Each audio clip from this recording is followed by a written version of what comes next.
Kasi matagal na kaming hindi nagkakakumustahan ni Rufa G. Na G pa rin. Hello, Miss Yeah. Kay. You are so beautiful and you look Wow. younger than ever. Wow, thank you. I told you that I in try. the Bello event. Oo, I try. I try harder as I get older. Ganon. Ganon yon. Ang daming bago kay Rufa. Alam mo, ikaw yung talagang, ano ba yun, nasa DNA mo na talaga na kailangan may ginagawa kang bago na pag-uusapan. Hindi ko ba? ginagawa ng paraan para pag-usapan. Okay. Napapag-usapan na lang dahil sa mga projects na tinatanggap ko. But I think it's hindi ideal na maging idol, di ba? We always have to be busy. Even during the pandemic, I was one of the busiest at that time. Pero that's when I learned how to cook. Naging plantita tayong lahat. Doon ako nakapagtapos ng pag-aaral. So, ayoko maging idol. Correct. Oo. Yes. So, Unless I'm on vacation. pero pero hindi lahat ganon. I mean, you're one of them na talagang constant gardener, kung tawagin. Eto na nga, nag-graduate. Yes! Bago yan kay Rufa, ha? Why did you go back to school?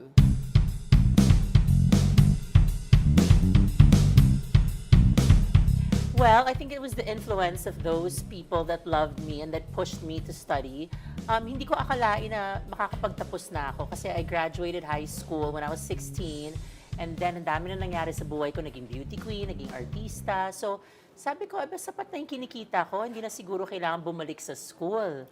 Pero I remember during the pandemic, di ba lahat nagma-masterclass? I even took a short course in Yale, yung parang the science of well-being. Short course lang yun in 2 weeks. Pero I realized na dapat siguro tapusin ko na yung college ko kasi every time I travel, I'm always the one that's saying, yeah, guys, I've been acting since I was 13. Oh, really? So what did you finish in college? Oh, no, I'm street smart. Hindi ako nakapagtapos, but I'm really smart. Oh, wow. Diba? So parang, ano yun parang frustration sa akin at the same time, parang nahihiya ako sabihin na kahit successful ako sa trabaho ko, hindi ako nakapagtapos. So, during the pandemic, there's only such an amount of K-dramas you can watch, diba? So, after ko manood ng mga K-dramas, sabi ko, sige, tapusin ko na to kasi, it's something that I can impart to my kids. Education is very important. At pag hindi na ako busy sa industriyang to, I can move on into other things. Oh, it's in your biodata. And of course, Exactly. makita ng kids mo na tinapos mo. Oo, kasi sabi ni Lorene sa akin, I think I'm gonna be the first one in our family that's gonna finish college. So this morning, kausap ko siya. Sabi ko, Mommy, do you realize that you finished college before me? I hope! Hello! Diba? 40s na ako. So, ayun, natutuwa ako na at least they see that. And I think I'm able to inspire them. Oh, nice. So now you feel more confident. More confident. And diba, for me, hawak ko yun What's the next step after show business, diba? Kung gusto ko magtrabaho somewhere else, kailangan mo ng sufficient edukasyon. Right. Para makapag-apply ka. Oo. Dito lang naman sa showbiz ang, anything goes. But in the real world, you really need to be a graduate and they'll ask you for papers. So, I pushed it even a bit further. Talagang, kumbaga parang unstoppable. Di pa tapos yung journey. I'm now working on a master's degree also in communication arts. Oh, wow! Yeah. Congrats! Thank you. I hope you finish that. Kasi meron ng online ngayon. Meron ng online ngayon. Yes. So I'm a non-traditional student. I did everything online through the ETIAP program of PWU. And that worked for me. Before the pandemic, hindi ka nagluluto. Bago rin yan Hindi, sa'yo. bago rin yan sa akin. O, anong Hindi ako- specialty mo? Wala, yung simple lang. Steak, baked chicken. Wow! But at least I know how. Kasi I'm a single mom, di ba? I never had the luxury of being in the kitchen and cooking and doing my own thing. Even when I was in Istanbul, I was a wife to Ilmas then. He didn't really allow me to cook. Ayaw niya yung mabaho daw yung hair ko. So, ayun. okay. So, natuto lang ako talaga sa pandemic. Talaga? Ang Yeah. daming bago. Daming ah. bago. Ang daming bago sa'yo. At ang isa pang bago sa kanya, yung kanyang anak ngayon, sinasabi ng netizens, mag-beauty queen din daw. I know. O, yan ang bagong pinag-uusapan. Are you going to allow Lorene maging beauty queen din? Well, if they want, it must come from them. Yung mga bata ngayon, hindi na dapat pilitin Kung manggaling sa kanya, I want to be, let's say, a beauty queen, I would say, okay, sige, I'll push her to the right direction. Pero sa tingin ko ngayon, ayaw niya. Lorene wants to get into law, and Venice wants to sing. You know, I don't know where she got her voice. Definitely not from me. Totoo? Oo, kasi hindi ako marunong Magaling. kumanta. Magaling kumanta si Magaling Venice? kumanta si Venice. So baka sa Wow. tatay niya, yung hidden talent ng tatay niya. Ah. Or maybe my dad. But, Oo. yeah, parang walang gusto mag-beauty queen sa kanila. Totoo? Oo, sabi ko nga dapat mag-beauty queen na lang kayo. No, mommy. Really? Are they also tall? I'm the tallest. Because I'm Okay. 5'10". Oo. I think the girls have to, I think hindi pa sila tapos mag-spurt. Mag-spurt, oo. Si Ilmas kasi, how tall was he? 6. Oh, tatangkad pa yan. Baka tatangkad pa Tatangkad sila. pa yan. Pwede talagang pang beauty queen. Yeah. So you're just allowing them. Ganun ka pala talagang klaseng nanay. I think it's okay kasi marami yung pagiging beauty queen ko, it opened a lot of opportunities for me. And I was able to see the world. So I think if it did well for me, bakit pipigilan ko naman yung mga anak ko? Correct. So for me, whatever they desire, whatever they want to do in life, I should support them. Well, because you won. You know what I mean? I mean, you won. Sometimes rejection, masakit, ah. Masakit. Hindi At ka saka ngayon nowadays, Oh. di ba, pag natatalo, paulit-ulit silang sumasali hanggang Oo. sa nananalo sila. Back then, parang pag natalo ka, hindi na sila sumasali. Oo. Nauso lang naman yun lately. But, I think rejection is a form of growing, di ba? Kung there are ups and downs in life, and if ever they get rejected, then they should just stand up again and do their own thing again. Start all over again. Okay. So you're not scared na masaktan sila. Siyempre, kasama yun, ano? Kasama yun sa buhay. Masasaktan talaga sila. Kung hindi man ngayon, sa pag-ibig, I'm sure masasaktan din sila. Oo, Lahat naman totoo. tayo nasasaktan sa Totoo. pag-ibig, di ba? Nako, wala pa bang mga umaali-aligid dyan? Nako, lumalabas ang pagka-Annabelle Rama. Oo, totoo ba? I think so. But, I think with the children now, you have to put them in a position that they're surrounded by the people you want them to associate themselves with, di ba? So, yun. I think Lorene met someone in the library na niligaw sa kanya. So sabi ko, ay nerd, tama yan. At least pwede kang tulungan sa pag-aaral. Oo. Di ba ganun? Si Venice naman, parang wala pa sa utak niya yung boys. Okay, Yes. okay. So, wow, library. Library, Kesa di ba? naman club, di ba? Oo naman. Wag na sa club. Oo, pwede Hindi sila rin. mahilig. Correct, correct. Oh, good. Yes. Good for you. Okay, talking about your kids and about love, ang bago pa kay Rufa G ay pinayagan mo na bisitahin ng ex mo ang mga anak mo. Well, I think it came in time, in God's perfect time. Kasi it was 15 years since the kids saw their dad again. And there was a time na Ilmas called out of the blue and said na namimiss ko si Lorene at si Venice. How are they doing? I had a dream about them. And, sabi niya, when are you gonna visit the Philippines? This was already Venice and her dad talking. Sabi ko, you know what? Baka this is the time, di ba? Kung hindi ka makapunta sa Pilipinas, siguro naman okay at safe sila kung ipadala ko sila sa Turkey. Kasi the kids are already 18 and 19. Ang apprehensions ko naman noon is baka makidnap, baka hindi na isauli. Pero ngayon, malalaki na yung mga bata. They can talk amongst themselves na wala akong inhibitions na baka makidnap sila. Yun lang naman ang takot ko noon at worry. Sino And- kikidnap sa kanila? At si Ilmas, Ah. di ba? Pag bata pa, pag mga 2 years old, Okay, di ba? tama. Hindi 3 na years old, susole. 4 years old, baka padala ko doon, biglang, Diyos ko, di ba? Hindi na Oo. isauli. Oo. But he would always say, I'll return them. But you'll never know. But now that they have a mind of their own, it came naturally. And I guess that was either the chapter was closed na for them, na alis na yung pain, na ano nangyari sa daddy namin, bakit hindi namin nakikita, how come he never came here or visit us again, and do they love, does Ilmas love us?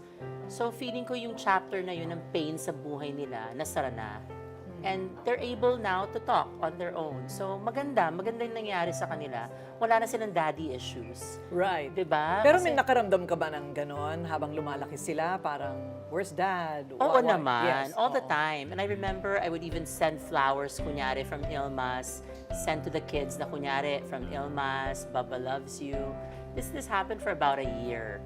And then sabi ko, bakit ako magkukunwari? Kung talagang walang communication, huwag na tayo magkunwari.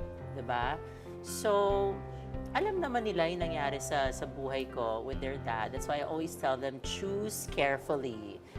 Huwag idadaan sa puro love lang, diba? Find someone that's family-oriented, which Ilma's is actually, but God-fearing as well.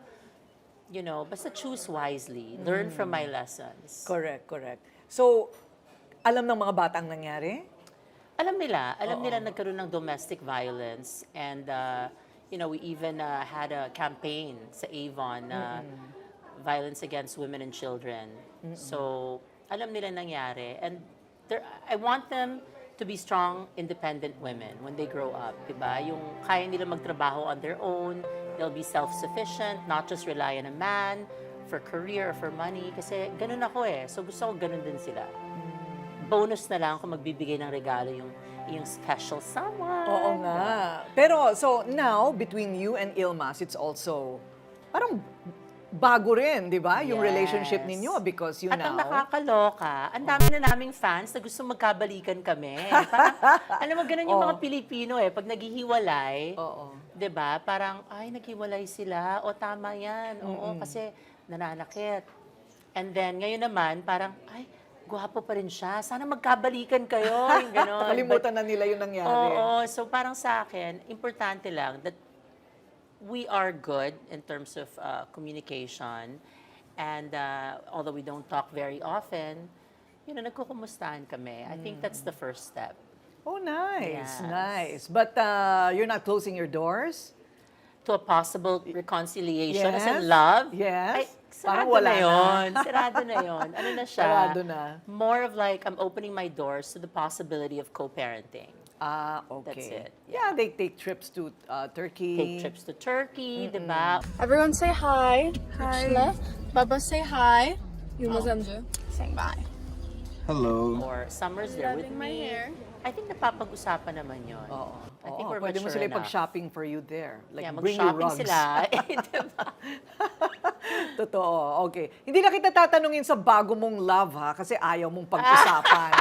Oo, wala. Yung tawa mo na lang ang sagot doon. Okay. Okay. So, another new thing of Rufa, na parating G na G talaga, ito, medyo kontrobersyal. Ano? Yung pelikula, Yes. oo, medyo kontrobersyal. Nakita ko na sa EDSA kanina yung mga poster, di ba? Ay, meron na. Meron na, oo. So, Martyr or Murder? Yes. Wow. Title pa lang, ulam na, hindi ba? Hindi ka natakot tanggapin yung role?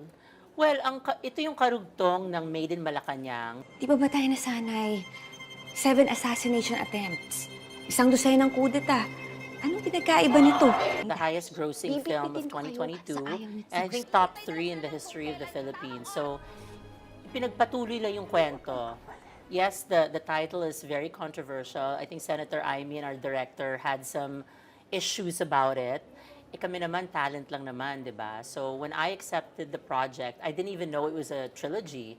I just knew that Made in Malacanang, okay, the last 3 days of the Marcoses before they were kicked out of power. So, yun lang.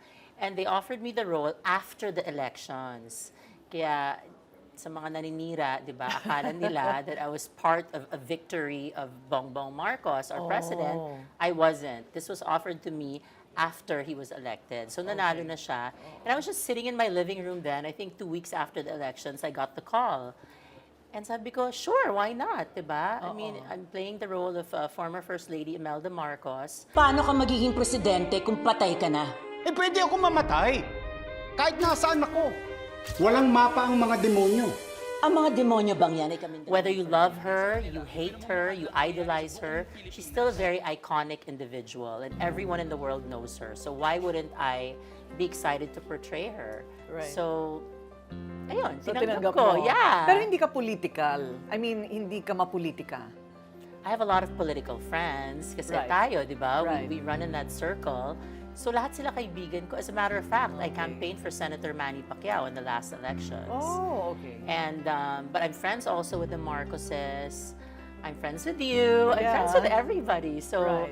I just don't want to be toxic when it comes to political beliefs, diba? You know, I'll just do my own thing. And we have to just go with the flow. Hindi naman ako aktivista. Oo, artista ka. Artista at tumanggap ka ako, lang ng opo. trabaho. Yes. Right. So, lahat ng co-stars mo dito, sino-sino ba? Hindi ba nandyan si... Cesar Montano Cesar plays Montano. Ferdinand Marcos, Christine Reyes, Senator Amy Marcos, Ella Cruz, Diego Loizaga. Now there are a lot of new characters. Yes. So I think, you know, there are two sides of every story, and there's also the screenshots. So dapat panoorin na lang nila. So mainly, it's their side of the story and Yes. maraming mga bagay ang... matagal kasi silang hindi nagsalita. Matagal, Right? yes. And Senator Amy kasi said in the press con, someone asked, bakit ngayon lang after 37 years? And sabi niya, well, I didn't think anybody was interested because we were really hated.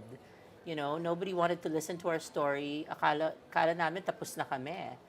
And lo and behold, they're back in power. So, it just goes to show na umiikot lang ang mundo. Diba? Today you're down, tomorrow you can be up again. So, kailangan marunong tayo sumabay sa agos ng buhay. Tama, tama. Ang daming bago. Ang dami mong pasabog. Puro pasabog ang life for Rufa G. But as you said, you're a constant gardener at ikaw, hindi ka humihinto. Bata ka pa, marami pang mangyayari. Ganon. Oh my, I want to be as beautiful as you. I wonder what's next. It takes a lot. It Tell takes a me later village. what the secret Yeah, is. it takes a village. Catch the Korina interviews episodes here on my YouTube channel, but with footage and parts of the interviews you won't see in the TV version. So we call it Korina Interviews Extra. Don't miss it after every episode.